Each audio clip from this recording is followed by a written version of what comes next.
All right, fantastic. All right, welcome everybody. I see people filtering in.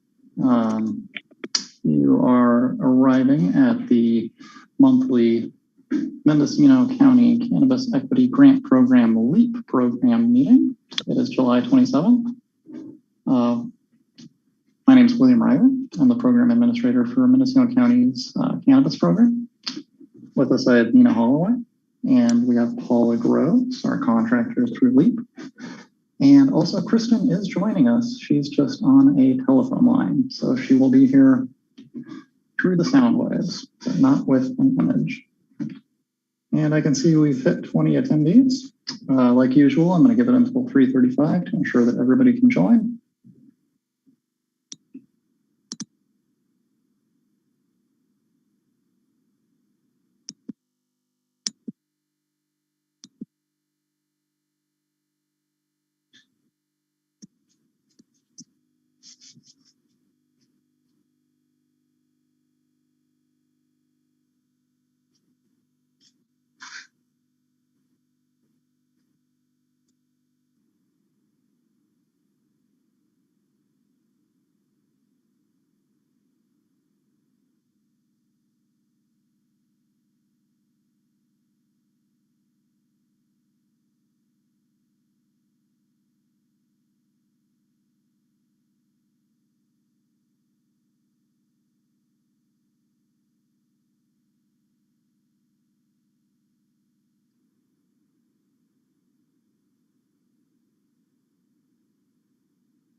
Unmuting would help. All right, ladies and gentlemen, we're at 3:35. Sorry for me to start talking without unmuting.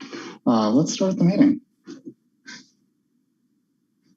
All right, so welcome to the LEAP program meeting for July 27th, 2022. Let's get right into it. So for the agenda today, we have the LEAP funding sources, followed by the LEAP program statistics, followed by the LEAP program updates, followed by questions and answers. So for the LEAP funding, for round one, Mendocino County was awarded $2,245,704. The time frame for issuing these grants is May 15th, 2020 through August 31st, 2022. This was originally a much shorter time frame. However, the state allowed us to issue the grants all the way through August 31st, 2022. Round 2 funding was awarded to the county April 15th, 2021 in the amount of $832,274. This funding is to be spent by October 31st, 2022. Round 3 funding was awarded to the county, I want to say late December, and I'm aware of when it was awarded because I came on in time for round 3 funding, and it was awarded to the county to the tune of $2,944,033. And so we received that money on May 9th, and as stipulated by the agreement, all rounds of funding are eligible to be spent once we have received them. And so we're in this bizarre time frame right now of round 1, 2, and 3 funding. We can utilize all 3 funds, but we have to draw from round 1 funds first, round 2 funds second, round 3 funds third. All right, so current funding rounds and allocations. Round 1 funds have nearly $1 million for the purpose of direct grants, workforce development. Round 2 funds have $565,000. Round 3 funds have $1.9 million for this. That leads to a combined funding amount for direct grants and workforce development of $3.5 million. For the waiver program, state licensing and permit fees through the direct grant, round 1 funds have been allocated $700,000. Round 2 funds saw a slight decrease in funding to $100,000. And then round 3 funds are back up to the $606 amount. For a total amount that we have allocated for waiver programming, state licensing, and permit fees through the direct grant for $1.4 million. Technical assistance was awarded to the county, technical training to equity applicants regarding licensing and operating in the cannabis industry to the tune of $224,570 for round 1 and $83,227 for round 2. And then an increased amount of $294,300 for round 3, leading to a combined funding for technical assistance of $602,097. The administrative services, so county staff and outside consultants, are funded to the tune of, well, the exact same amounts for the first 2 rounds. Then in round 3, the amount changed. The amount for round 3 is $115,311. The total amount for all 3 rounds is $423,108.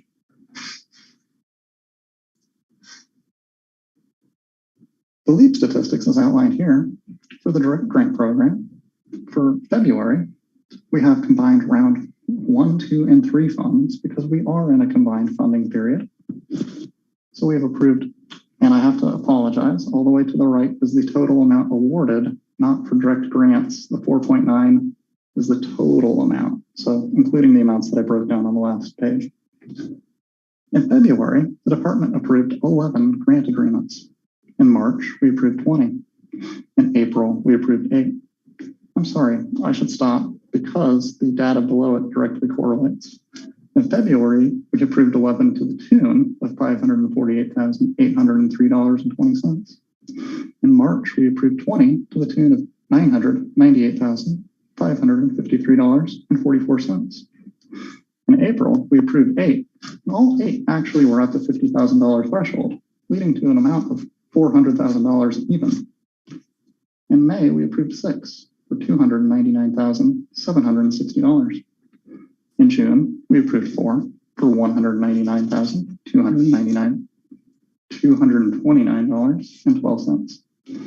In July, we approved 3 for $148,404.32. So, in total, the department has approved 52 grant agreements for a total of $2,594,750.08. The direct fund balance, obviously my math is slightly wrong here because we know that from the last slide, is not $2 million. It's slightly less. However, we have that outlined on the next page. For the waiver program, obviously in March and April, there's nothing to report because we started this fantastic program in April. Our waiver numbers for April, 57 waivers issued for $47,655. In May, we issued 81 waivers that totaled out $141,249. In June, we issued 69 waivers for $115,303.22. In July, we issued 21 for $25,000, 118. Not 18, sorry, 181. For a total of 166 waivers at a issuance of $329,389.81. So the waiver state license and permitting fees, the waiver comes out of a similar pot for the direct grants. And so it's very difficult to actually outline how much is left in the waiver amount. It's easier to calculate how much is left overall. So for the LEAP waiver statistics, we have it broken down for a similar time frame for each month. I think we picked the last week of the month. So for 5/23/22, we had sent 20 to the Department of Agriculture, 36 to PBS, 66 to TTC, the Treasury Tax Collector. I should also say PBS is Planning and Building Services and not assume, sorry. And then 11 went to MCD, Mendocino Cannabis Department, for a total of 133 issued. And then in June, 6/22, our count was an additional 21 to the Department of Agriculture. I'm so sorry, not an additional. This is a rolling total. So one additional one was entered to bring the total to 21. For Planning and Building Services, the total grew to 41. For the Treasury Tax Collector, the total grew to 97. For the Mendocino County Cannabis Department, the total grew to 19. For 178 drawn overall. And as we drew the numbers for this meeting, for the week of 7/25/22, we've currently issued 21 to the Department of Agriculture. Scale fees got taken care of, so probably not going to see too many of those growing. However, we've issued 9 more to Planning and Building Services and many more to the Treasury Tax Collector. And we've increased the Mendocino Cannabis Department waivers by 7 to a total of 26 for 229 issued overall. All right, round 4, solicitation and benchmarks. So these are the accurate numbers. I apologize for the earlier numbers. Restricted from applying if the county has not spent down the following amounts. I should be more clear. We are restricted from applying for round 4 if the county has not spent down the following amounts. So for round 1, the spend down amount was calculated out to be $1.7 million. Well, closer to 1.8. So $1,796,563 with 52 cents. The round 2 spend down requirement is slightly less due to the state's methodology and the award amount. So that amount is $416,137.09. The total spend down requirement we're required to meet is $2,212,700.61. Of that, the round 1 and 2 administrative cost is $307,797. The waiver program spend down to date is $329,389.81. Sorry, it's a tongue twister with 2 300s. The direct grant approvals for July 22nd are $2,594,750.08. The spend down subtotal to date is $1,019,236 over what we were required to spend. That's why the numbers entered in red.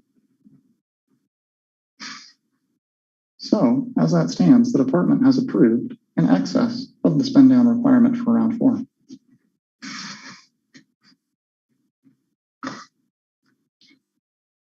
The LEAP eligibility statistics. The equity eligibility certification for January, we had 91 individuals certified equity eligible with 165 completed applications. That grew in February to 121 with 204 completed applications. And then in March with 131 with 212.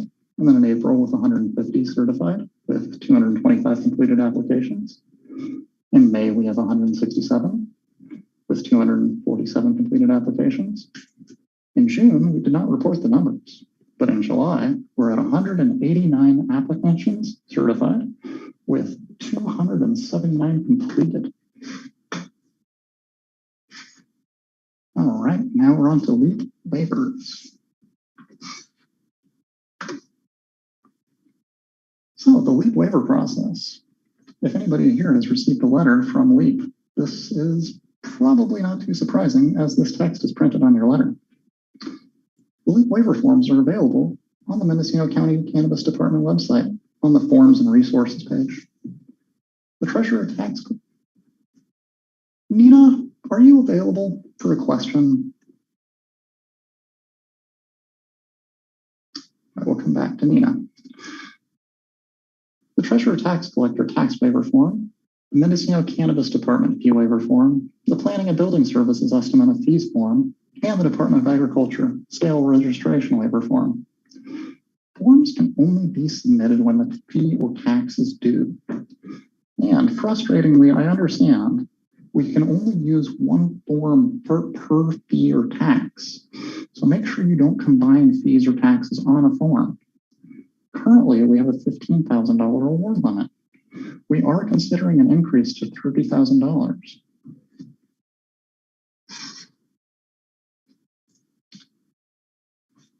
The Treasurer Tax Collector TTC Tax Waiver Form covers 2022 quarterly filings. To do this, you must complete your quarterly filing with the TTC and submit the approved filing along with a completed TTC tax waiver form and a LEAP eligibility certification letter. So new, if you have delinquent taxes, and we are overjoyed that GoBiz allows this, LEAP eligible application. The LEAP eligible applicant, oh goodness, we reviewed this and I didn't catch that. Not application, applicant must pay all interest and penalties to the TTC. Then you must submit to the TTC a statement showing that only the delinquent taxes are due. I'm so sorry. You must submit the TTC statement to us showing that only the delinquent taxes are due. Completed TTC tax waiver form and LEAP eligibility certification letter. I apologize. With all those T's, this is turning into a tongue twister. So once you have those, you can submit them to cannabisprogram@mendocinocounty.org. Oh my gosh. And please, please CC Paula at elevateimpactmendo.com. The MCD fee waiver form. Eligible fees are listed on the fee waiver form. Again, frustratingly, I understand. Only one fee per form. Forms may be submitted at the time the fee is due. I'm sorry, may only be submitted at the time the fee is due. You must also submit your LEAP eligibility certification letter. And of course, please submit materials to cannabisprogram@mendocinocounty.org. And please CC Paula at elevateimpactmendo.com. Planning and Building Services, PBS, Estimate of Fees Form. So this one has a little bit more steps and it's a little bit more complicated. So please fill out one form for each building permit you are seeking a LEAP waiver for. Submit the completed estimate of fees form to the email address found on the form. It's Planning and Building Services. PBS will provide the MCD, Mendocino Cannabis Department, with the completed and approved estimate form. The Mendocino Cannabis Department staff will process the waiver.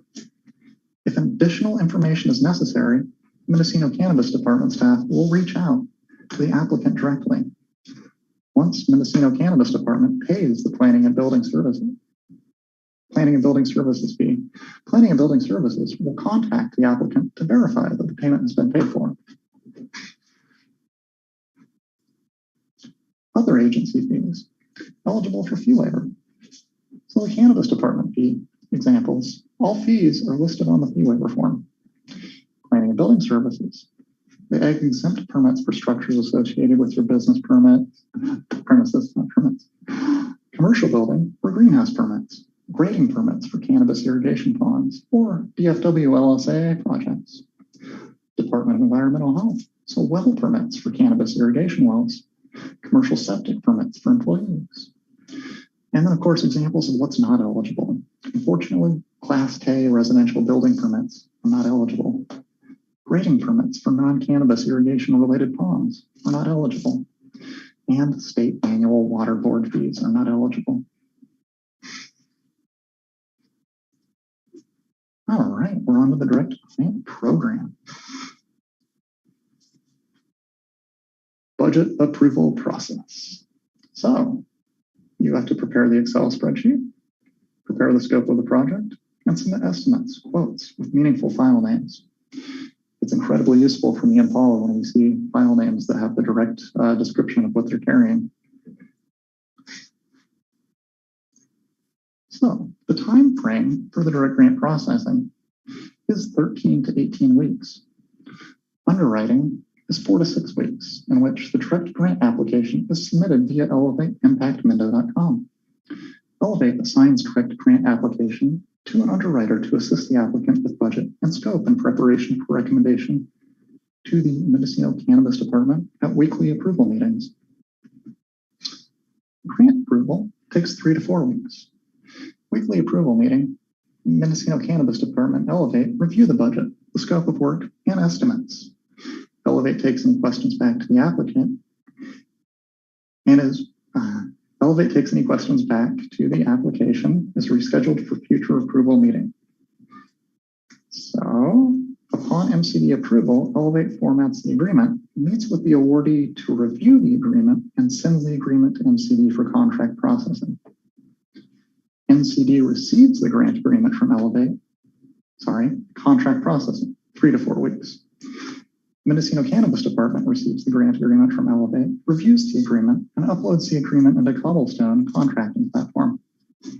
The grant agreement circulates to 7 different county departments for review and signature. After the county signatures are gathered, the awardee will be asked to sign the agreement. Check processing, 3 to 4 weeks. After the awardee signs the agreement, it is uploaded to Cobblestone and routed to the auditor's office for review, and check processing account is created. The MCD processes the award amount through the weekly accounts payable, we call it AP batch, submission to the auditor's office. The auditor's office processes the AP batch and mails checks 7 to 10 days after the AP is submitted. I do want to mention, these timeframes are timeframes that are established in a perfect world. It will not be 3 to 4 weeks if we find things in the budget, the scope, and the estimates that are unapproved by the department. If something gets kicked back from county council, you can start the contract process in 3 to 4 weeks over again. If we haven't received your W-9, it could cause this check processing to be much longer than 3 to 4 weeks. So please understand, we're trying to work through this process. All right. We have received new guidance from Gilberts to local jurisdictions. So this program, the funding is issued by the Governor's Office of Economic Development.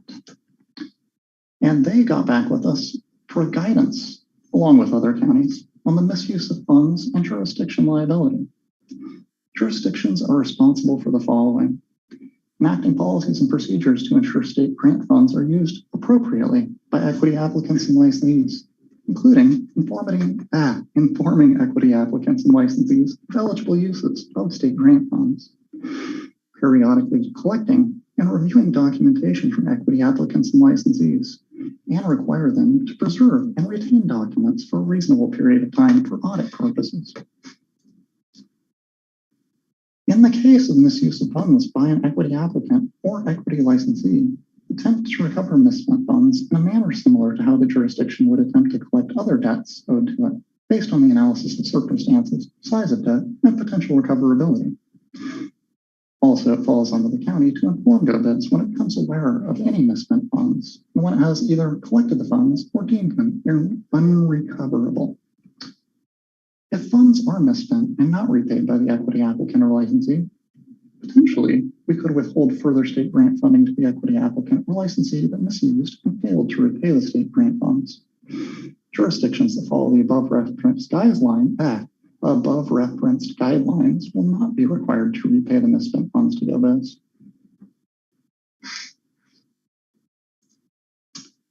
Yes. So part of those slides was a reminder to let us know that County Council has received this guidance, and through it, it requires us to make an addition to the Equity Policy Manual, after which the delay that is occurring with them reviewing, with County Council reviewing the equity applications, will be passed. Unfortunately, it will take a bit more time. I believe I spoke with Kristen, and she estimated that we'll be able to get that to County Council by the end of this week. And hopefully they'll be reviewing things as early as next week. But again, I'm not that department, and I can't make promises for a different department. I can promise what we will do. All right, we got through the slides, and now we're on to question and answer. If I can find it.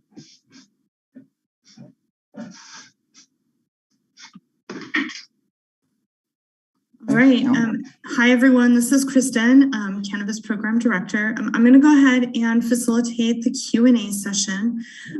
We have a handful of questions in the Q&A feature itself. And then we also have a number of attendees who would like to verbally ask their questions, so they have raised their hand. A quick reminder of how to participate. If you would like to type your question and send it to us through the Zoom platform. If you're on the Zoom platform, please use the Q&A feature, which you can find in the Zoom platform toolbar. This is located either at the bottom of your screen or the top of your screen and looks like a comic book quote box that says Q&A under it. If you click that Q&A feature icon, it will open up a separate box where you can go ahead and type your questions. Questions that are sent through the Q&A feature come to the panelists and the panelist only. The public or attendees to today's webinar do not see those questions unless we respond with a written response to and respond to all folks in attendance. The second way to participate in today's webinar and to ask your question verbally is to raise your hand. If you are on the Zoom app, the raise hand feature is a hand-shaped feature. It says raise hand underneath it, and it's found in the same toolbar as the Q&A feature. So either generally at the bottom of your screen if you're on the Zoom platform or the top, just depending on how you have your toolbar set up. If you're calling in today, you're not on the Zoom app perhaps, you can raise your hand to participate in asking questions by using *9. If you're on your phone and we call on you to ask your question live, you can unmute your phone by using *6 on your phone. For those of you who are on the Zoom platform, you should be able to mute and unmute once we give you permission to ask your question by hovering your cursor on the identification screen. So the square on your screen that identifies you, there should be a blue mute box, an unmute feature that shows at the top right-hand side of the screen of that identification box. And there may also be a green or a mute microphone icon in that same toolbar as the Q&A feature and the raise hand feature. We have, let's see, we have about an hour for questions and answers. I think we should go back and forth between the questions that have been asked via the Q&A feature and folks who have raised their hands. So we're going to start with a few of the questions in the Q&A feature. And I think the first question is largely for Paula. So Paula, can you give us an update, please, as to what the status is or when you see technical assistance courses becoming available for applicants?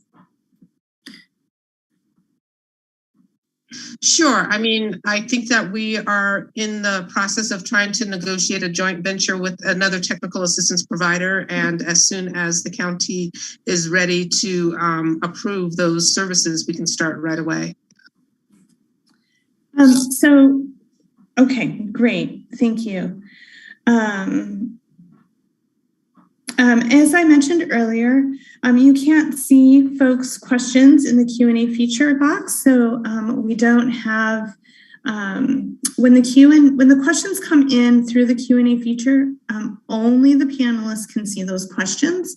The attendees do not get to see those questions unless a panelist types a response to that question and makes the response and the question available to all participants. Next question. We did answer this while we were going through the workshop, but I'll go ahead and answer it again. The question is, when will the new policy regarding the GoBiz guidance be published for the public to see, and where will it be published? The new guidance will be published once we have completed amendments to the LEAP manual. We anticipate completing those amendments this week. They will need a quick county council review. They will then be sent to the board and published on the county's cannabis program website. How many applicants are waiting for approval? I don't know the answer to that. I'm assuming that this is in relationship to grants. So how many grants have been submitted that have not been reviewed for approval? I don't know if Paula has those numbers on the fly. Yep, I have them. Go ahead, Paula. Sure. We have 134 completed grant applications. 2 were deemed ineligible or the applicant abandoned them. 52 are currently in underwriting.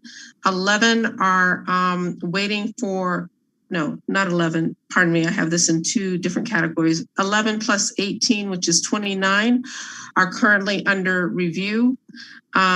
46 have been approved and are in the documentation process, and then 5 direct grants have been approved. Okay, great. So 5 direct grants have been funded, right? So they've made it all the way through, and we've cut checks for 5 individuals, direct grant checks for 5 individuals. This was prior to concerns that were raised about the misuse of funds. So then there was a pause after the issuance of those first 5 checks.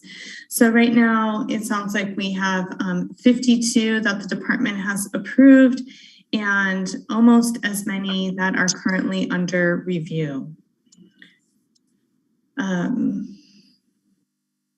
So this answers the next question as well. Still lots of questions about figuring, like, how can folks figure out the stage of process or where they are in the process with their direct grant applications.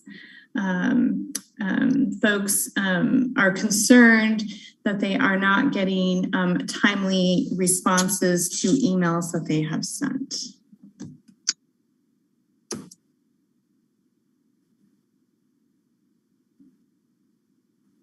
So how to figure out, like, how can folks figure out where they are in the grant process? The Mendocino Cannabis Department does not do any of the underwriting for the grant applications. The Elevate Impact Mendocino team does all of the underwriting for the grant applications. So when you submit a grant application, that goes directly to the Elevate Impact team, to Paula's team. They work with the applicant until they feel that that grant application, the budget, the scope of project, and the receipts and or invoices that support the budget and the scope of project are ready to be reviewed by the department, the MCD. Once Elevate feels that that is a complete package, they schedule it for review with MCD. And not always are those materials approved on the first or even the second MCD review. Sometimes there are outstanding questions. When there are outstanding questions from the MCD, those questions go back through Elevate Impact Mendo to try to get the clarity the department is asking for from the applicant and or updated receipts. This can be somewhat of a lengthy process, depending on how many times we work through the budget and the scope of work with the applicant and with the Elevate Impact team. I think the best way to determine where your application is, your direct grant application is, and what stage in the process it's in, is to email Paula Groves. Paula's email is Paula at, let me make sure I give you the right one. Paula at elevateimpactmendo.com. Okay, great. So you can also CC, if you'd like to, the cannabis program at mendocinocounty.org. But Paula really is going to be the primary individual, her and her colleague Stacy, to help folks understand at what phase in the process their grant application is at.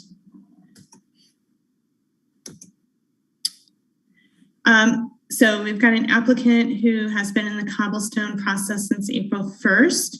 And you've heard nothing. No, applications are not moving through Cobblestone. As we mentioned earlier, the program was placed on hold in early April while County Council received or requested and then received guidance from the state regarding the county's responsibility should an approved grant awardee misuse funds. They have received that guidance back from GoBiz, and as William mentioned earlier, have found a way to move forward. So in moving forward, again, it's going to require a manual update. We have the language from County Council that needs to be inserted into the manual.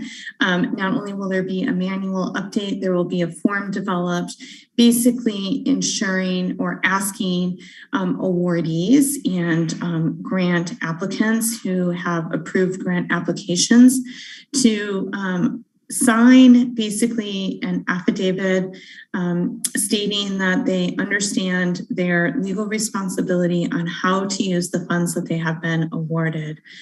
Once we have updated the LEAP manual, County Council will start their review of grant applications that are in Cobblestone, and that will start moving the backlog in Cobblestone forward. County Council, we have, I think, 52 or so grant applications roughly in Cobblestone. 5 of them have been awarded. The remainder are waiting for County Council to conduct their review. So we anticipate those reviews moving forward, hopefully next week. And then from there, checks can be cut if County Council doesn't request additional information, which based on the reviews that we've been doing in the department, I believe that we have all of the information County Council might want. So if they ask for more documents, it's likely the department staff will be able to fulfill those requests. I really honestly do not believe we'll have much need to go back to the applicants for modifications on these grant applications. However, we will be going back to approved applicants and awardees who have received checks with the form we are developing. And that will be, in my opinion, likely the only updated materials that we will need from applicants to continue to move the direct grant portion of the program forward. Okay, so we have a number of callers. Kristen? Yes, go ahead, Paula. I'm sorry, before you go to the callers, the next 3 questions are all about the Cobblestone process. And I just think that you should make sure that these were all answered given the overview that you just did so that we can clear up any confusion that exists with Cobblestone. Do you mind doing that? I don't mind doing that. We can do that. I just want to make sure we get through. There's a lot of hands raised. So if your grant agreement was approved in April, it's in Cobblestone, but funds, I don't really know what this applicant means by, does this mean the funds have been allocated to me? Funds have been set aside for you, I can say that much. And we are including that funding amount in our numbers of approved grant agreements, but funds will not be released and checks will not be cut until such time as County Council and continues or completes their review of your grant application in Cobblestone. There are roughly a dozen different departments and divisions of departments that must review the grant agreements through Cobblestone. And this is not a process that's specific to grant agreements. This is a process that is specific to all contracts and grant agreements that are awarded by the county. So it is meant to fulfill the county's legal requirement for checks and balances. So will it still take 4 to 6 weeks for grant agreements to go through Cobblestone after County Council reviews and approves? I do not believe so. I think that everyone in the county is well aware of the deadlines that the department is facing for this program. And so we anticipate, based on conversations we've had with County Council and other departments, that these will move along quite rapidly once County Council has approved the agreement that they are reviewing in Cobblestone.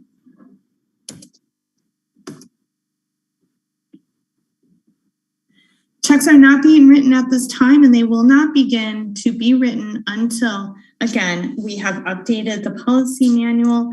County Council has managed the review and approval of said agreement, and the agreement completes the Cobblestone process. Again, I do not believe this will take 4 to 6 weeks, but we cannot process a check without having the grant agreement or the Cobblestone review process fully completed.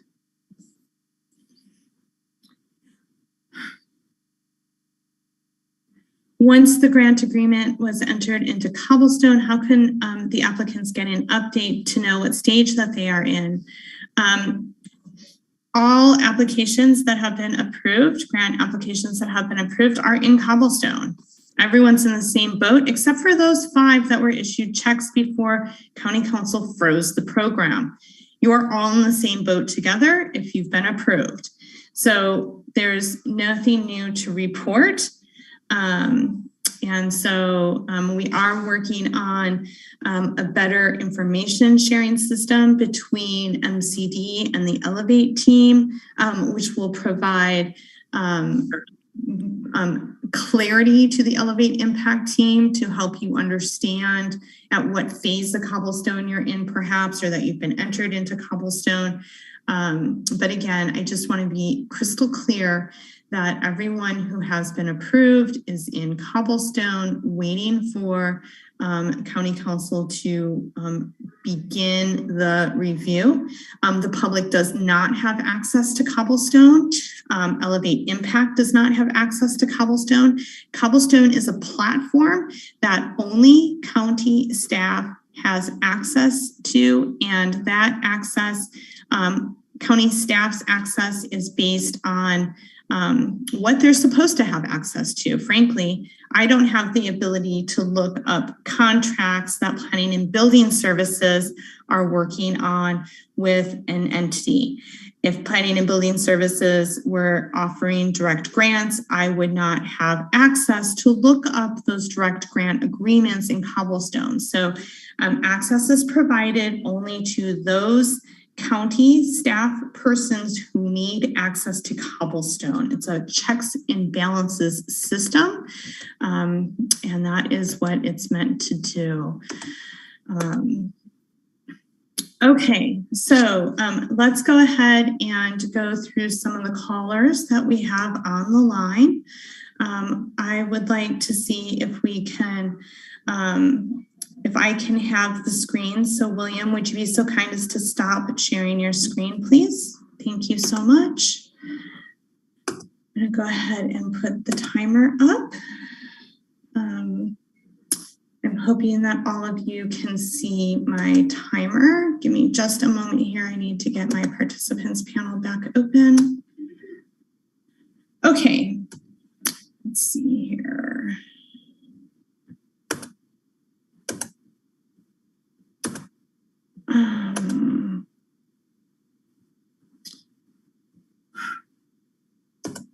There we go.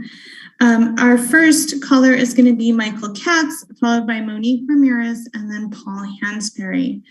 I'm going to go ahead and set this to 2 minutes. Michael, you should be able to go ahead and unmute your device and begin your questions or your comments, please. Thanks, Kristen. Thanks, William. Would like to start off by just, letting you know that I'm sure that the frustration that is very evident in your voice is shared by many of the participants on the call today. We're all looking forward to seeing some of these solutions implemented related to getting these checks out. My understanding was that as of the 15th of July, that applications that had been approved but not yet put into Cobblestone were going to be started to put into Cobblestone, so that when the county council's efforts related to the misuse of funds policy were completed, which should be very soon, as you say, there isn't a new flush of them, but that they were already going through. So my first question is, has that actually happened, or have no additional approved contracts been put into Cobblestone during this time? My second question is there, understanding that the deadline now for disbursement of funds is the end of August, is there a belief by the department that you will be able to get out the $2.2 million worth of funds required in order to continue receiving additional funding? My next question is regarding the manual adjustment.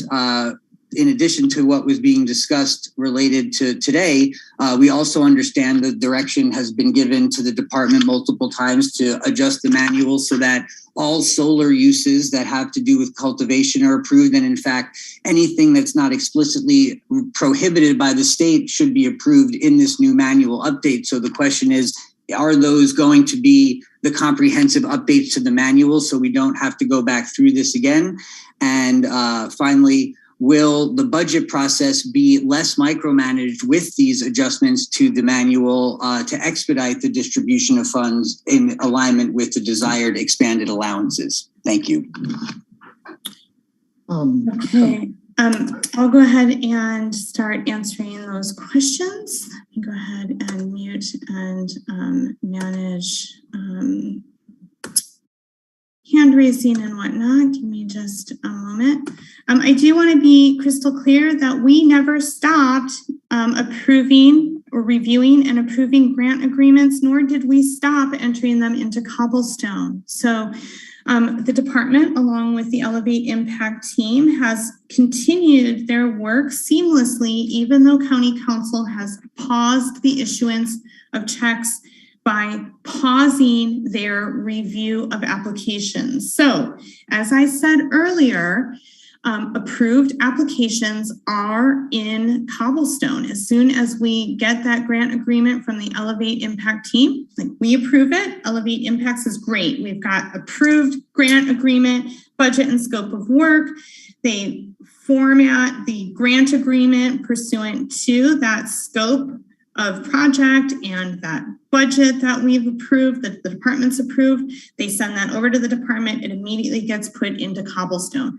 We never stopped or paused that process. We have continued forward with that process the entire time. So everyone who is getting approved is running through that same process as though the program was never, ever paused. There is zero backlog in grant agreements waiting to be put into Cobblestone. So everyone's materials are there and ready to be reviewed.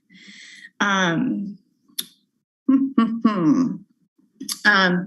do believe strongly that we will meet all spend down deadlines The manual adjustments will include some additional information, such as we're anticipating expanding the LEAP waiver program. We will be expanding it to reflect the ability to pay delinquent taxes so long as all interest and penalties have been paid by the taxpayer prior to the LEAP waiver being used for the delinquent tax payments. We will be removing the generator language in relationship to solar requirements. We will also be making sure that we format the language in the direct grant section to reference ongoing and startup expenses, and then we will provide examples as we have provided in the manual that's currently online. I am going to beg to differ that the budget review and scope of project review has been micromanaged. It is the department's responsibility to conduct its due diligence and act in a fiscally responsible manner with the state funds. This not only benefits the county in ensuring that we won't have to give funds back to the county because of deadlines, or back to the state because of deadlines, or also ensures that the county is not misappropriating or allocating those funds. So I do not anticipate that we will be reducing our review processes by any means. So I think I got to all of those questions, and I also believe that I interrupted William. William, did you want to respond to these questions as well? No, I was going to say the same thing that you're saying, but I might as well echo it just to bring some assurance to the team that is listening to this. We've been working concurrently, even though I thought it was just going to be a blip in the road. So we continued processing the agreements internally. I'm the one that puts them in the cobblestone myself. And so, I just want everybody to know that what Kristen's saying is that we haven't stopped doing it. If you guys can think about the agreement as like a marathon, we're carrying it the 25 miles, and it's just at that last mile right now. And so that last mile is obviously county council and the cobblestone agreement process. Right. And Kristen, I think there was one final question about the status of the program manual and when you believe that process will be completed and published on the new manual published on the website. Well, if we complete the manual and can circulate it to county council this week, it would be posted to the website next week. Great. That's Thank what you. we're hoping for. Okay, great. With that said, I think we can go to Monique Ramirez, followed by Paul Hansberry, and then Sarah Reith. Monique, you should be able to unmute your device and start your questions or comments. Thank you, Kristen. Great to hear the manual is getting updated. My partner sent an email to Paula as well as you, but I think you were out of the office last week. Just finding out now that that has lifted for the requirements around generators needing to be tied to using solar activity stuff. If the manual is going to be approved and get updated onto the website next week, then can anybody that was applying for things that originally would have been disallowed, are those applications going to be approved now? Because my partner has just been waiting since October. And it'd be great to get some clarification around that. And then when you guys spoke to the technical assistance, that now you're looking into a third party to help assist with that, and then also have to have that be approved by county council or whoever. I just want to say that it's really frustrating as an applicant to have applied back in February, and we're still sitting here waiting to see when that could, take place. And I feel like in a year and a half, that's plenty of time to develop the technical assistance program, to outsource necessary elements of it if need be.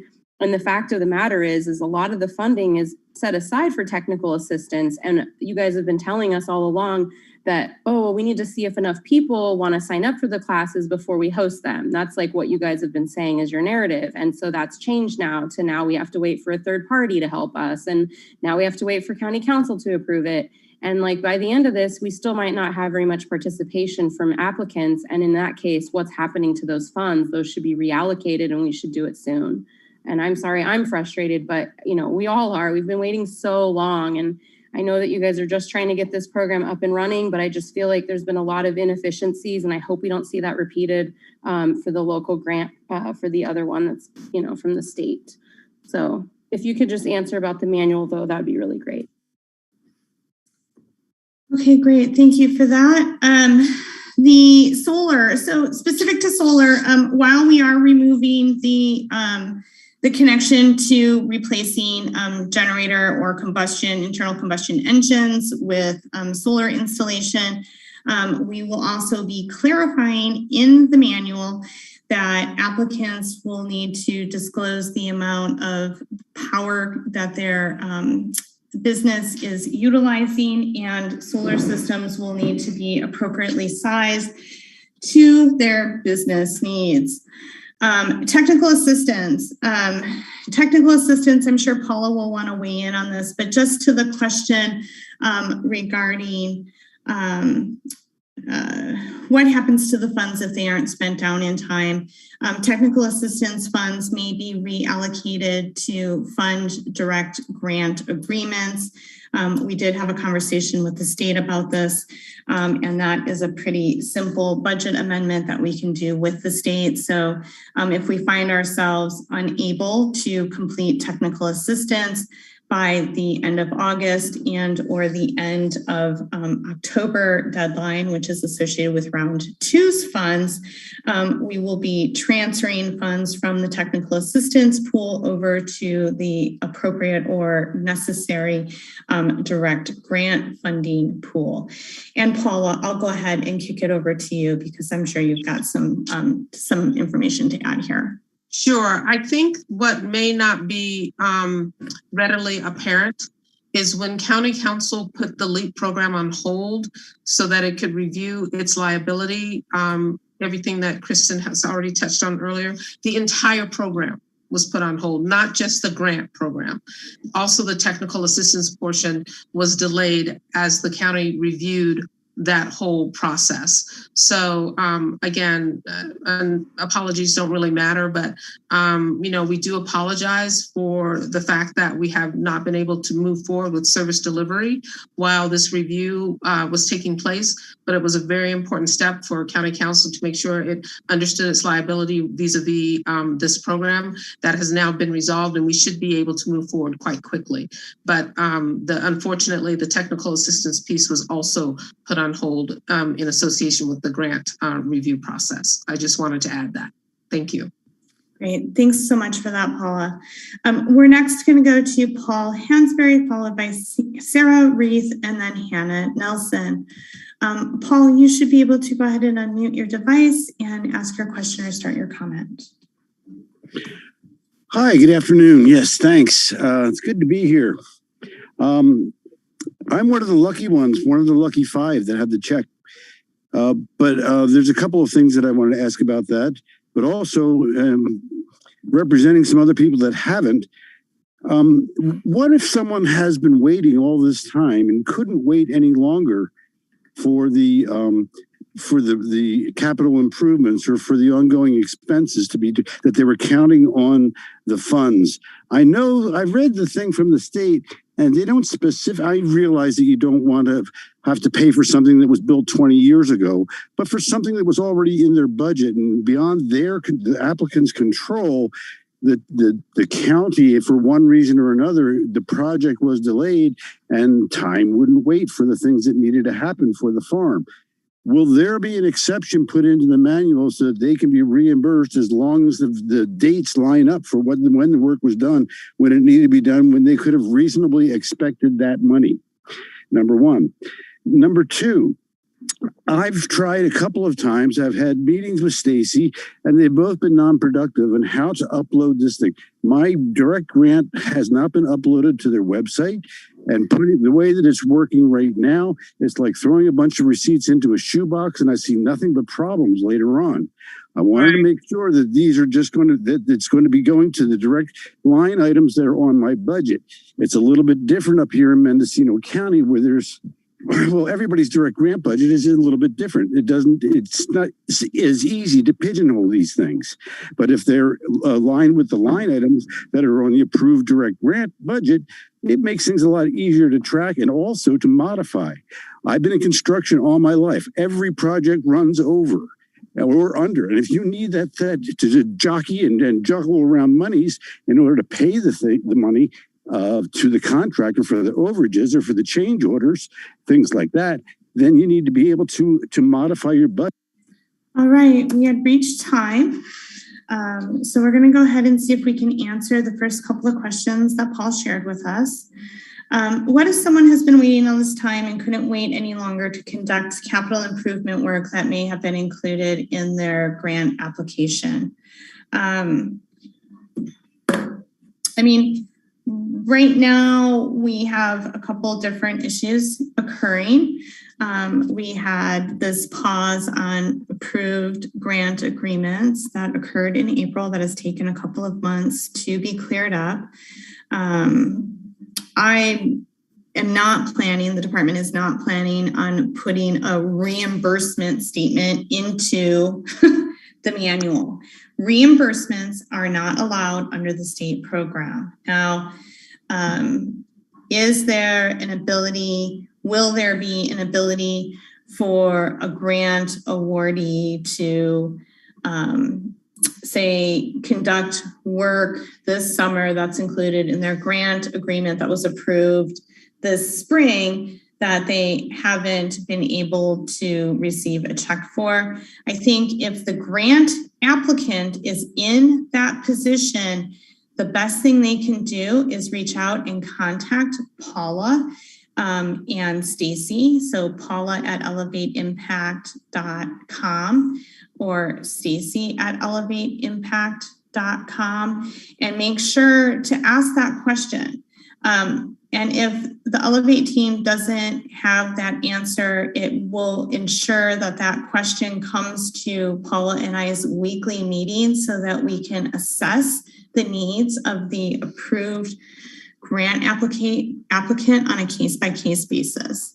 So I think if you're running into, say, work that needs to be conducted during the work season that's dictated or put forth by Department of Fish and Wildlife, and you need to get that work done because you have to complete your lake and stream bed alteration agreement projects this year, and you're having a timing issue, please do reach out so that we can see if there's a thoughtful way that we can work with you to facilitate those projects moving forward for you in the timeline you need them to. The second part of the questions really were about, I believe, the app. So yeah, go ahead, Paula. Let me jump in. Yeah. So, Paul, you are right. I've been spending a fair amount of time with our web developer to figure out exactly what the issue is with regards to uploading the receipts. Unfortunately, the issue has not yet been resolved, and we are trying to fix the problem. We've, for right or for wrong, it's not necessarily the best answer, but we have been allocating most of the Elevate resources to getting people into, getting their budgets approved and getting them into Cobblestone. And so the post-grant issuance process has been delayed. And fixing that problem has been delayed as we have set priorities on actually getting the checks out the door. But now that the pause in the program looks like it's coming to an end, we should be able to allocate more resources towards making sure that the expense app is working appropriately. But you are correct, there is a problem and it does need to be fixed, but we have been allocating our resources to getting, the budgets approved and getting the grant checks out the door. And as soon as this pause is been resolved, and it sounds like we're very close, we will be able to reallocate resources to having people who have received checks get their expenses uploaded appropriately. So again, I apologize for the delay, but we have had resource allocation constraints that we've been facing while the pause has been going on, and now that we are closer to completing that process, we will be able to reallocate resources to the expense app. Thank you. All right, thanks so much for that. Our next caller will be Sarah Reith, followed by Hannah Nelson, and then Susan Tibbin. Sarah, you should be able to go ahead and unmute your device and start your question or your comment. Okay, thank you. Can you hear me? Yes, we can hear you. Hi, I'm Sarah Reith. I'm a reporter working in Mendocino and Humboldt County, and I'm wondering if Ms. Nevedal, if you can speak to the grand jury findings from a recent report called Building the Airplane While It's Flying. Especially the first couple of findings. One was that there was no process developed for the distribution of grant funds to individuals prior to applications being received. And the second one, that the county did not ask the state for requirements on record keeping for LEAP recipients until a couple of weeks ago. And the report also says that Elevate Impact, the contractor, did not have experience working in rural counties with rural cannabis growers. And I'd like to give the contractor as well as Ms. Nevedal a chance to comment on that. I'm wondering if there are more records that need to be provided to the state. And also, maybe Mr. Riley referred to this earlier, the deadline is next month. And I'm wondering what the ramifications are if County Council doesn't unpause this program in the next few days. Thank you. Those are my questions. Thank you. Okay, so first question is, no process developed for distribution of funds prior to grant applications coming in. I think that's absolutely correct.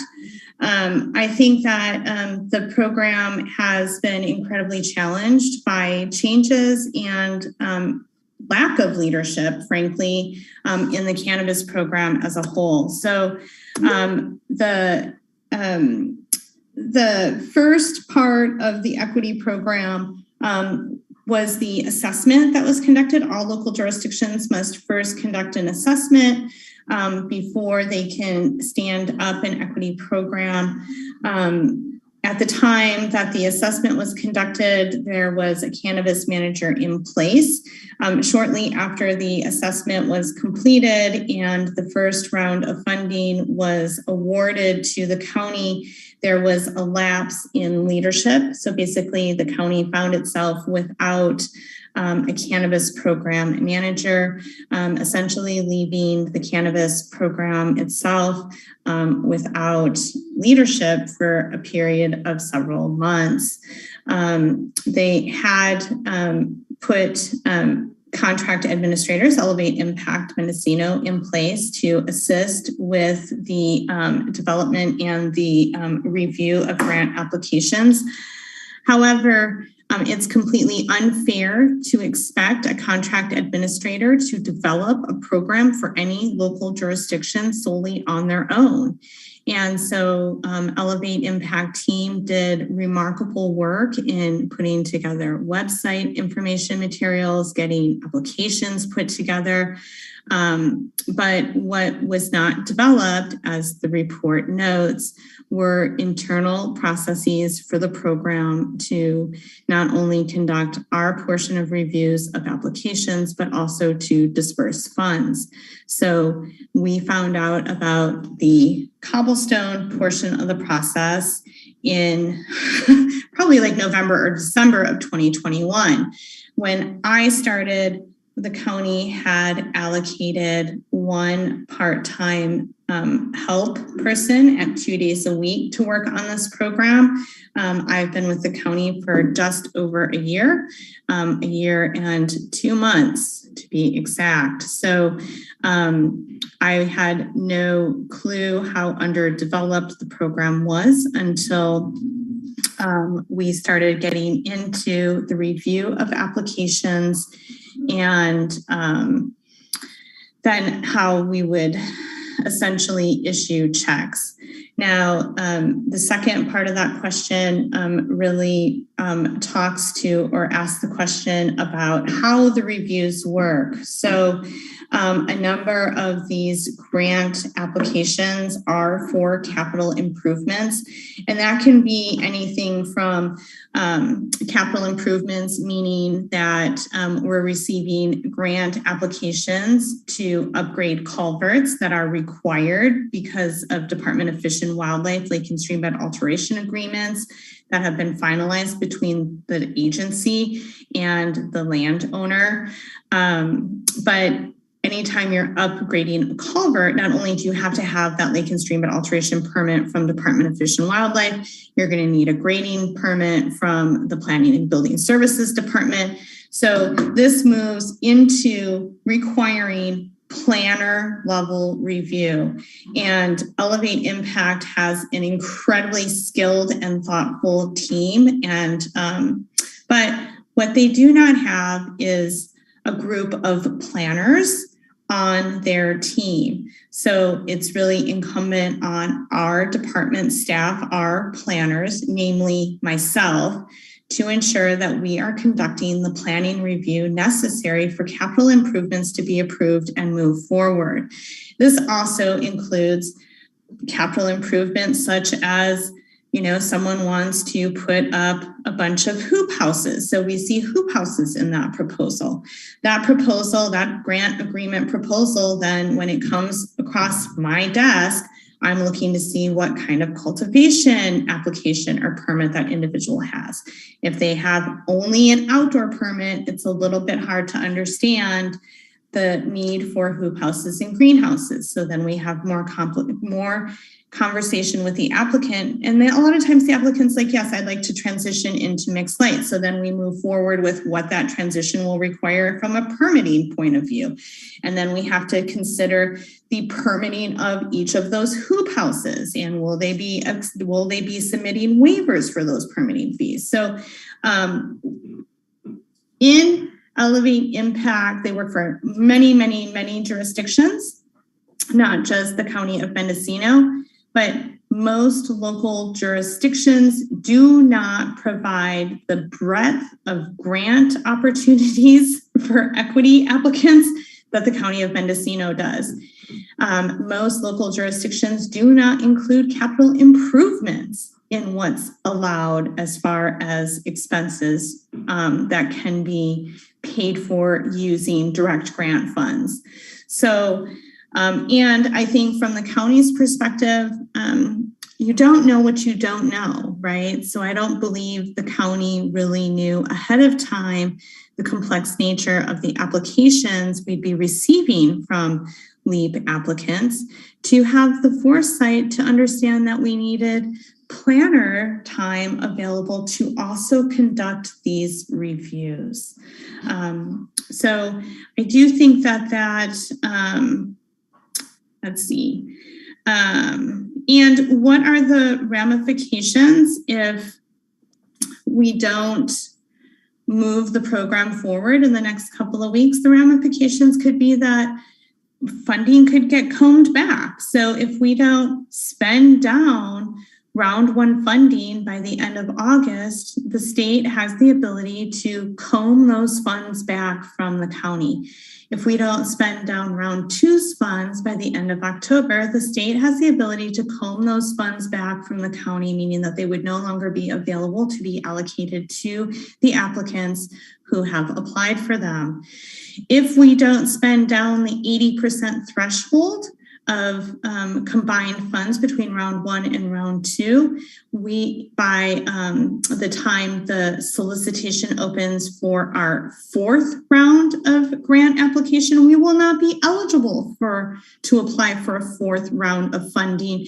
We expect those applications to become available in November, to be submitted in December to the state, and then funding usually is awarded the following spring to the local jurisdiction. I believe I hit the answers or hit all of the questions that were asked. Paula, would you like to chime in and add anything else to this conversation? Yeah, absolutely. I think the one thing that I want to underscore is even though the county did pause the program with regards to check issuances and check disbursements, you know, Elevate has not stopped. The county has not stopped. We have continued to review budgets. We have continued to provide feedback on what is allowed and what is not allowed. Kristen and her department and the planners that have been on task have continued to make sure that people understand the integration between the permits that are required and the budgets that are being submitted. All of that feedback has been given to the applicants. And several of you have been through the budget process, and you probably have been frustrated by the number of iterations that have been required, but none of that work has stopped. And so when the county does finish its review process and we are given the green light to go ahead with check disbursements and moving people through cobblestone, we are very hopeful we're not going to be starting at square zero is the point I'm trying to make. All of that budget review has been continuing over the last few months. So when the green light is given, it hopefully will be a very quick finish across the finish line. So that's the only thing that I wanted to add. Thank you, Kristen. Thank you so much for that, Paula. Next, we'll hear from Hannah Nelson, followed by Susan Tippin, and then Jen Prakashi. Hannah, you should be able to go ahead and unmute your device and start your question or your comment. Thanks, Kristen, and thank you, Paula, for both of you taking the time today. I have a few pragmatic questions. Is there any progress? At one point, it was mentioned that there might be a collection of a camp raid database or a resource. And so I just wonder if there could be an update on that. Was it possible to modify the technical assistance to include technical assistance on applying for these grants or some other additional technical assistance? A lot of people are seeking outside help and having to pay people, which they don't have the money to really do.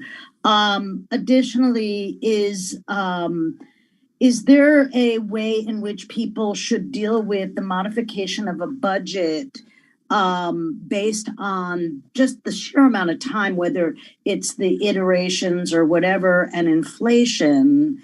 I think that people are trying to get their documentation, getting quotes, putting line items in budget, and then, you know, just the length of the process changes things quite a bit. Should they just increase the amount per light item and then shift things around? Or what? I think that it would be helpful to have a little best practices on how to deal with some of those shifting issues that are not their fault. And then when will the additional $30,000 be dealt with for direct grants, and what is the process? Should people submit a new application? Are they going to modify their application? And then with respect to some of the other issues, you know, I genuinely believe that everybody wants, including Elevate and MCD, wants everybody to get as much money as possible and for things to go smoothly, and that there is a balance of checks and balances that have to be indicated. But I think that one of the issues that would help is transparency about each step and there's responses. Thank you. Sorry for the overlay. Okay, we'll go ahead and work on responding to some of these questions. There's a few of them here. We have not made any progress on putting together a camp rate database. We are hopeful that we will be able to do this soon. But at this time, we have all planners on our staff, including our planner cartographer, working on application materials and application reviews, which does not give us the time necessary to put together a camp database. So that is not on the list of priorities, as we have very crunchy timelines for application review and meeting state annual licensing deadlines. We can discuss with and ask the state about whether or not technical assistance may include assistance with developing grant applications. I don't know the answer to that, but we can highlight that question and ask the state if we can expand the scope in that manner. I think if you are concerned that your projects are going to run over because of inflation and in general what's going on with the economy, the best practice would be to then limit the projects that are in your budget and project scope to ensure that you can pay for in full using grant funding, perhaps the largest of your projects. So one of the things, and let me just kind of back up, I think this will help clarify my statement.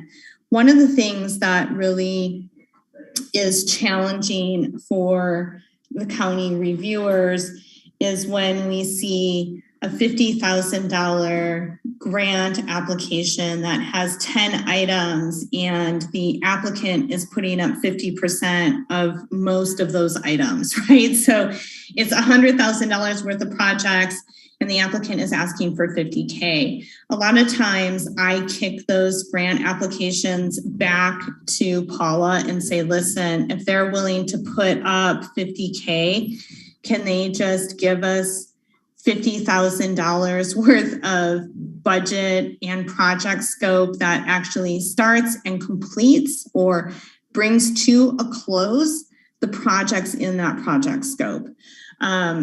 So part of why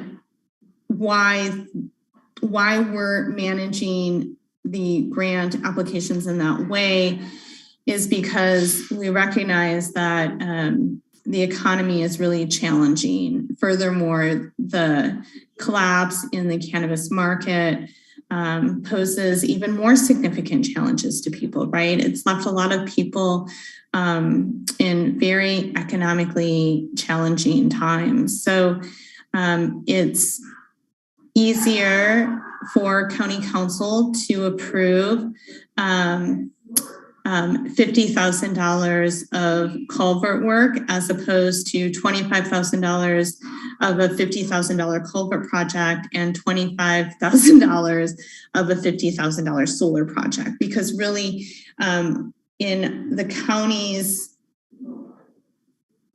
review of these applications, it's much more fiscally responsible to issue a grant award for a full project as opposed to portions of projects that perhaps don't get finished because of economic hardship, right? It's not that we don't want you to have both solar and say your lake and streamlet alteration agreement projects completed. It's that when we're looking at how we're spending grant funding, we'd like to be able to ensure that the projects we're funding will make it through to completion, right? I don't know what to do about inflation. So if you have 5 projects and projects 1 and 2 run over, can you take project 3 or project 4 off of your budget partway through? This is an ongoing discussion.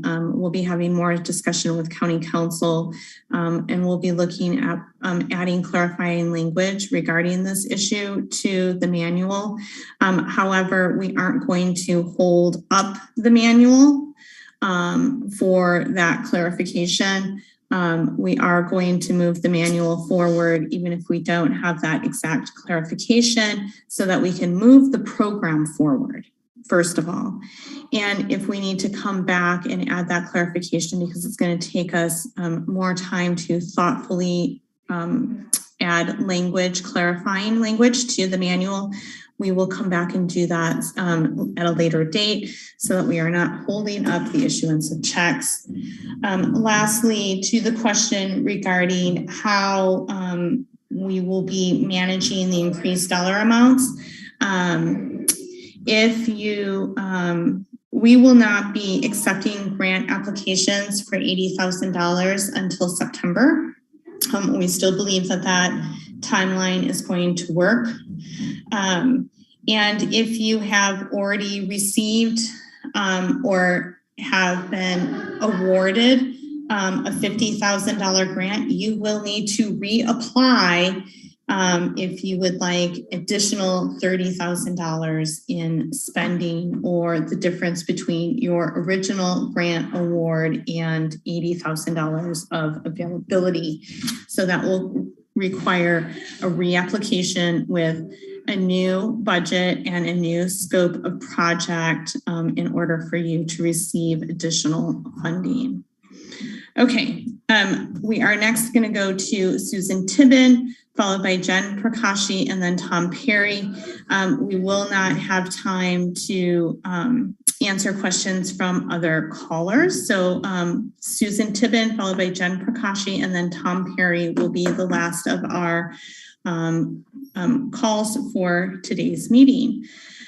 Susan, you should be able to go ahead and unmute your device and start your question or your comment. Thank you very much, Kristen. And we would be very happy for an answer at the next meeting, because this question may be subject to a little deeper research. What we'd like to know as partners in this process, moving away from what unfortunately has been a little adversarial, what can we as applicants do so that we're not at risk of losing some of this funding and things go a little more quickly and smoothly? And we'd be very interested in what your plan is from your perspective, as well as the equity team, so that, again, we can be in a partnership to make this happen faster. Thanks very much, Kristen. Thanks so much. So I think right now, there's probably not a heck of a lot that applicants can do to ensure that we get county council's approved language into the program manual and circulated this week. I am on vacation, and so I'm joining you all for this call from my vacation. It's the first vacation I have taken since starting this job at the department. And, you know, I apologize that it's inconvenient for all of you for me to take a vacation. But I will be working on getting that information to county council now that I've ended the camping portion of my vacation, and I am at my parents' place in Michigan for the next couple of weeks. So I think patience is really probably the best thing folks can do at this point to ensure that we get this program back on track and the reviews moving forward. So with that said, I think we can go next to Jen Prakashi, followed by Tom Perry. Jen, you should be able to go ahead and unmute your device and ask your question or provide your comment. Hi, can you hear me okay? Yes, we can hear you just fine. Thank you. Great. Thank you so much for hosting this meeting today and for the information. I just was hoping to get a direct answer as to why we are choosing to keep the prohibitions in the manual that the state does not require, especially in regards to solar modifications. When I applied for this program in November of 2021, I was under the impression that the equity was supposed to help me grow my business. So as an applicant who has applied for a solar system, I'm off the grid. Living off the grid, you use like exactly the amount of electricity that you absolutely need to and no more. So why would I be limited to receiving funds for a solar system that would only match the extremely minimal amount of electricity I'm currently using, as opposed to giving me money to get a larger solar system that would allow me to grow my business? That seems like it would truly be equity. So I was really hoping to get a direct answer about why we're keeping prohibitions in the manual that the state does not require, especially when the board and the ad hoc have directed Kristen to remove these restrictions that are not explicitly prohibited by the state. So that's my question. Thank you. So we are required to ensure that the funds are spent on startup and ongoing expenses associated with your business and only your business. So a lot of cultivators also live at the location where they are cultivating. When it comes to solar installation, we are responsible in ensuring that that solar is for the purposes of your business and not also to support your household or residential needs. So how do we do that? That's a really tricky question. So, we're asking applicants to explain to us the amount of energy that they're consuming so that we can ensure that we aren't, providing funding for a solar system that's 2 or 3 times, as an example, larger than what's needed to fund that business. This program is ongoing. So if you have an expansion to your business and you suddenly go from outdoor perhaps to mixed light, and you're going to need additional solar installation to manage your mixed light business, then I think applying for additional grant funding to conduct that expansion is the fiscally responsible way to manage this program. And so that's what we're focused on. And this is not a prohibition. We still have to do due diligence. This is not a program and the state doesn't allow us to run a program that is just, I'm declaring this as an ongoing or startup expense. You have to say yes because I said it was ongoing or startup expense. We are fully expected to review all applications, the proposals, the invoices, and make sure that we are awarding grant funding for the purposes of ongoing and startup expenses. So we are going to continue to conduct these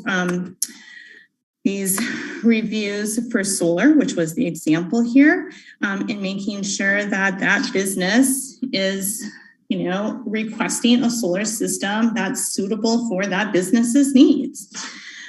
We have one more caller we're going to hear from today. I'm going to go ahead and allow Tom Perry to ask his question or his comment, and then we're going to have to adjourn today's meeting. Tom, you should be able to unmute your device and start your question or your comment.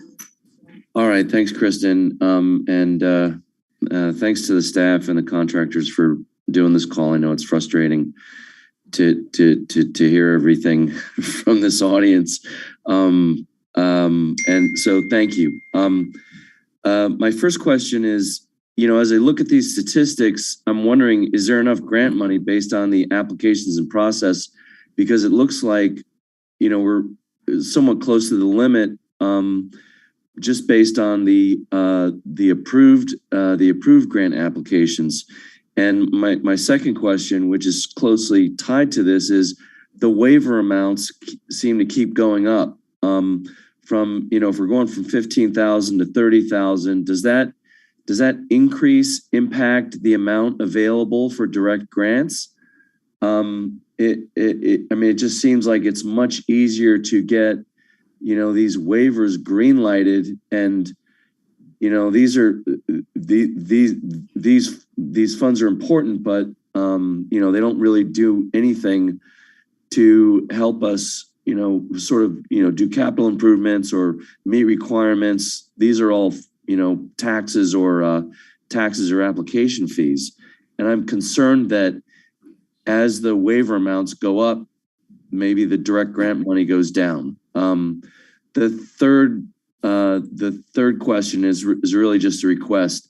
Is there any way possible that we can either dispense or shorten the first half hour, which is really reading a lot of stuff that we've all heard probably 6 times by now? I'm thinking that this information could be posted to a web page, and we could have more time for Q&A, which we don't have enough time for. Thank you very much. Okay, great. Thank you so much. I think with every one of these meetings, there are a lot of folks who are repeat attendees. And then there's always some folks who haven't ever attended these meetings. So I think it would be hard for us to move to a simply just Q&A session, because as we have newcomers, they would just be lost and confused. But I do think that we can do our best to shorten the presentation so that there's more time available for Q&A. All of these presentations, all of the links to the meetings so you can watch them at a later date, are available on the Cannabis Program website. If you go to the 2022 events page, you will be able to find the slideshow as a PDF for every single meeting we've held, including every single monthly LEAP meeting. You will be able to find the link to watch the meeting on YouTube.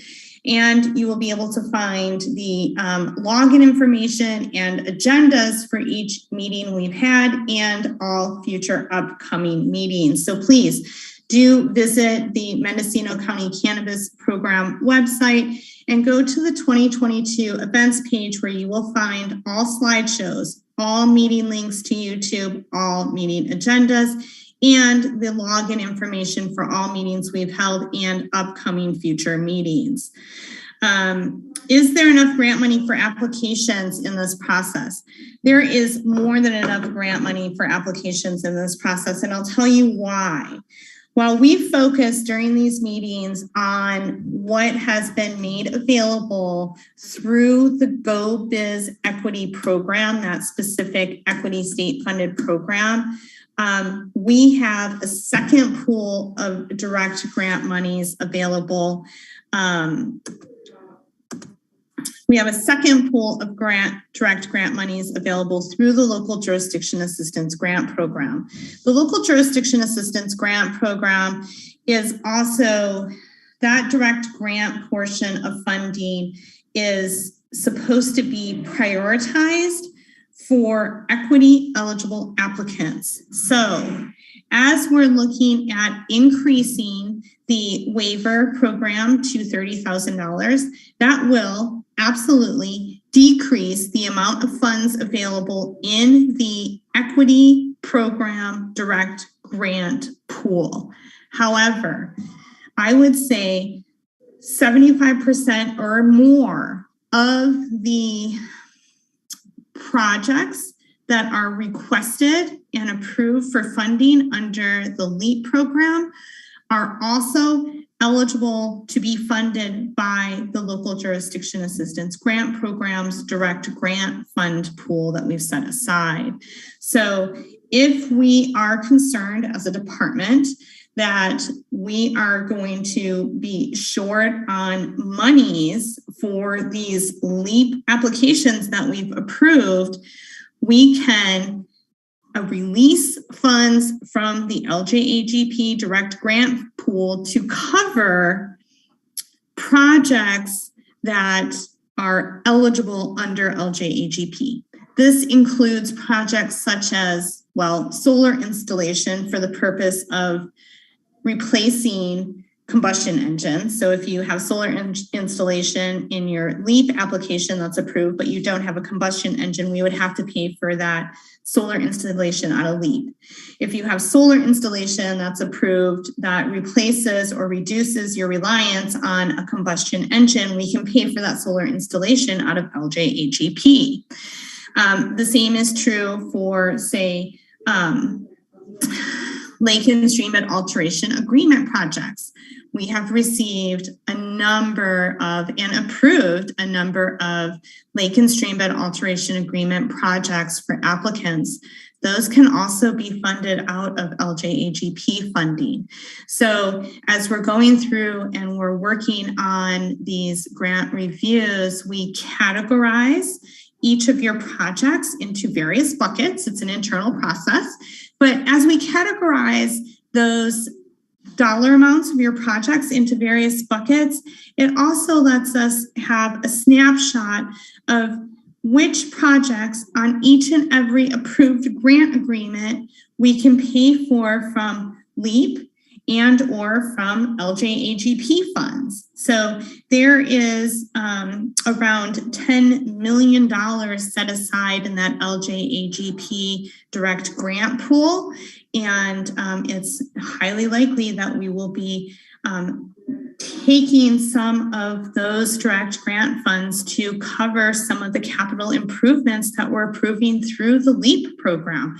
Because again, and I want to make sure I emphasize this, the LJAGP program is to assist the department in meeting its needs or having what it needs to actually conduct the review of applications so folks can get into annual permits and they can get their Appendix Gs done, but it's also to help applicants. And as we look at how we're helping applicants through that direct grant program, we are specifically supposed to prioritize applicants that are eligible for the LEAP program. So we cannot provide the same type of waiver opportunities under LJAGP. So waivers in general are not eligible for LJAGP funds at this time. Appendix G checklists can be funded or paid for by LJAGP funds, but as of today, we don't have permission to provide other waivers through LJAGP. So our thought is to increase waivers to 30K under LEAP and then supplement the direct grant funding opportunity for LEAP applicants using LJAGP funds. So a long answer or response there, but I just want to emphasize that we are tracking the thresholds of what we have in the bank, so to speak, for LEAP funding. And we are acutely aware that we may be wise to spend down some LJAGP direct grant monies, paying for capital improvements that we're approving under LEAP that also are eligible for LJAGP funds. So I hope that that helps clarify that we do believe that we have adequate funding resources available to continue moving this program forward and to fund not only what we've approved, but also what's in the queue. So I don't know, Paula, William, any closing comments or additional information you'd like our attendees to have before we adjourn today's call? Paula, you're on mute. There you go. Because I've heard repeatedly that you're not getting responses to your emails. Again, we are severely understaffed, but that doesn't mean we're not working. So I would appreciate if you haven't heard anything to please send us another email. I'm sorry that you have to do that repeatedly if you've already sent an email, but we are severely understaffed and some things just simply fall through the cracks. But we are working very hard to get these budgets approved so that when the program is greenlit, that the final steps hopefully won't be as onerous as the initial steps. So just reach out again and we will do our best to get back to you as quickly as possible. Thank you. All right. William, anything in closing? I think I saw you shake your head no, but I just want to check in. No, I think we said it all. Okay. And I just want to give a great big thank you to Nina. Thanks so much, Nina, for supporting us in this webinar and for staying over. I realize you probably wanted to leave a good 12 minutes ago, but thank you so much for sticking with us. Okay. All right, everyone. Thank you so much for attending today's webinar or meeting. And we hope you all have a fabulous remainder to your week, a good weekend. And we look forward to talking about equity next month with all of you and hopefully invite your friends and colleagues to join us on the conversation. All right. I think we can go ahead and end today's webinar. Thanks so much, everyone.